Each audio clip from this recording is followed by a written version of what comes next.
అమ్మా పోయేస్తా, నాయనా పోయేస్తా, ఏమే ఇంటాను పోయేస్తా.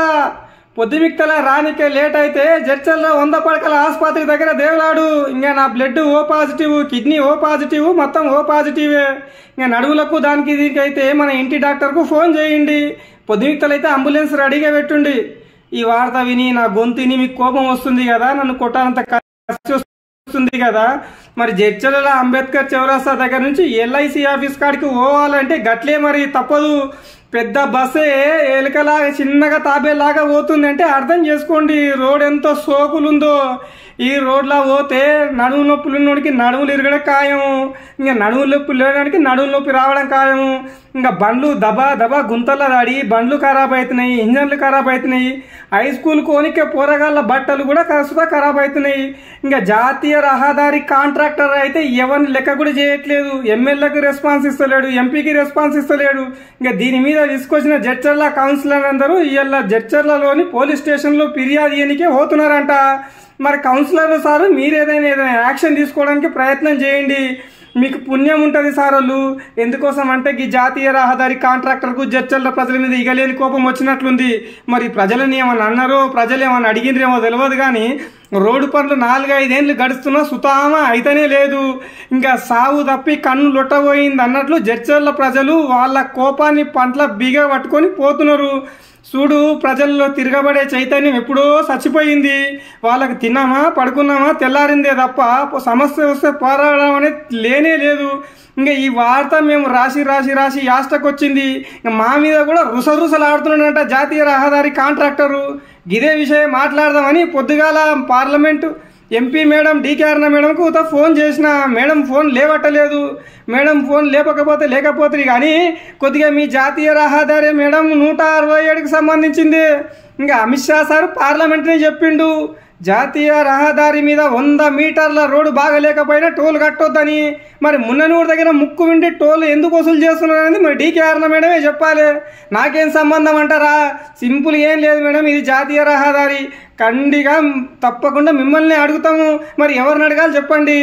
మున్సిపాలిటీ పరిధికి రాదాయే, టెండర్ వేసినోడు పట్టించుకోడాయే. ఎన్నేళ్ళు నరకం మేడం. మీ పిల్లలు, మీ చుట్టాలు, మీ పక్కాలకి ఇట్లా పోతే మరి ఈ రోడ్లో పోతే హెల్త్ పాడైతే ఏంది? చుట్టుపక్కల షాపులు వాన వచ్చినప్పుడు బురదకు వాన పోయి ఎండ కొడితే ఆ దుమ్ముకు ఊపిరితిత్తులు, కండ్లు, ముక్కు, నోరు, చెవులు మొత్తం పాడైపోతున్నాయి.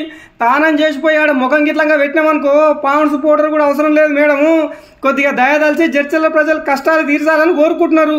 1 ఫీట్న్నర 2 ఫీట్ల గుంతుంది. ఇంకేముంది, ఏడ్చిన కళ్ళకు తూడ్చినట్లు డోజర్ పెట్టి సాఫ్ చేపిస్తున్నారు. అంతే. మాకు కావాల్సింది కాదు మేడం. ఎంతవరకు అయితే రోడ్డు మంచిగా అయిందో రోడ్ సూతవరకని ఇంత డాంబర్ ఓపించి పుణ్యం కట్టుకోవడానికి పేర్కొంటున్నారు మేడం. చూడండి, ఆ గుంతలు లెక్క పెడితే కొన్ని ఇంకా మరి ఏం చేయాలి, ఎట్లా చేయాలి, ఎవరిని అడగాలి అనేది ఎవరికి అర్థమైతే లేదు.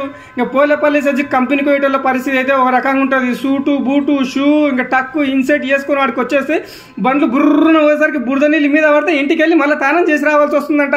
మస్తు ఫీల్ అవుతుండ్రు. మరి ఏం చేస్తారో చూడాలి వీళ్ళు.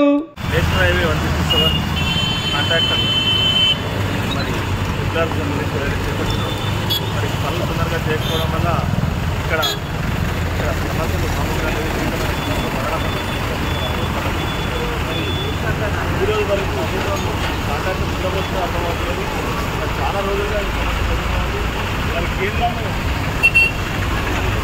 చాలా విషయాల్లో కూడా నెక్స్ట్ హైవేకి సంబంధించి ఎక్కడైనా 100 మీటర్ల రోడ్డు బాగలేకపోయినా కూడా టోల్ చెల్లిస్తుందని అమిత్ షా గారు స్టేట్మెంట్ ఇస్తుంది. మరి ఇక్కడైనా కూడా ఈ విషయందారు తొందరగానే మేల్కొని పనులు తొందరగా అయ్యేటట్టు చేయాలి. మరి ఇక్కడ వ్యాపారం అంతా దెబ్బతిన్నది. అంతేకాకుండా ఉద్యోగస్తులకు కూడా చాలా ఇబ్బంది ఉండేది. ఇండస్ట్రియల్ హబ్బు లాగా జడ్చర్ల మరి ఇట్లాంటి ప్రధాన రోడ్డుని ఈ విధంగా గాలికి వదిలేయడం అనేది సమంజసం కాదు. త్వరలోనే మా మున్సిపల్ అవసరాలందరం కూడా సంబంధిత అధికారం కానీ అదేవిధంగా మరి ఈ యొక్క పోలీస్ స్టేషన్ కూడా కంప్లైంట్ ఇస్తాం. కాంట్రాక్టరు మరి ఇంత జరుగుతున్నా కూడా చోద్యం చూస్తున్నారు. మరి ఈరోజు ప్రస్తుత ఎంపీ అర్రమ్మ గారు కూడా దీనిపైన దృష్టి సారించి పనులు తొందరగా అయ్యేటట్టు రైల్వే అధికారులని మరి ఈ అధికారులందరినీ కోఆర్డినేట్ చేసి తొందరగా ఈ బ్రిడ్జ్ కంప్లీట్ చేసేట్టు చేయాలని చెప్పి డిమాండ్ చేస్తున్నాం. మరి ఈ విధంగా వాళ్ళు చేయనీడలా మరి ఎట్లాంటి దానికైనా ఉద్యమాలు చేయడానికి సిద్ధంగా ఉన్నాం. మరి సమస్య ఈ రోజుగా చాలా రోజులుగా కూడా పెండింగ్గా ఉంది. మన వనపర్తి పోవాలన్నా, నాగర్ కర్నూలు పోవాలన్నా, కోదాడ పోవాలన్నా, మరి అదేవిధంగా అచ్చంపేట, నాగార్జున సాగర్ పోవాలన్నా కూడా, శ్రీశైలం పోవాలన్నా కూడా షార్ట్కట్ దారి మరి చాలా బిజీగా ఉంటుంది. ఇట్లాంటి రహదారిని గాలికి వదిలేయడం వల్ల ఇక్కడ ప్రయాణికులతో పాటు లోకల్ స్థానికంగా పనిచేసే ఉద్యోగులు, స్థానికులు చాలా ఇబ్బంది పాలవుతున్నారు. చర్చలో ఈరోజు ఇదే ప్రధాన సమస్య. ఈ సమస్యలకు వీళ్ళని తొందరగా పరిష్కారం చూపాలి, లేకపోతే మరి మున్సిపల్ కౌన్సిలర్ అందరం దీనిపైన ఉద్యమం చేయడానికి సిద్ధంగా ఉన్నాం. ఈరోజే కార్యాచరణ ప్రారంభిస్తున్నాం.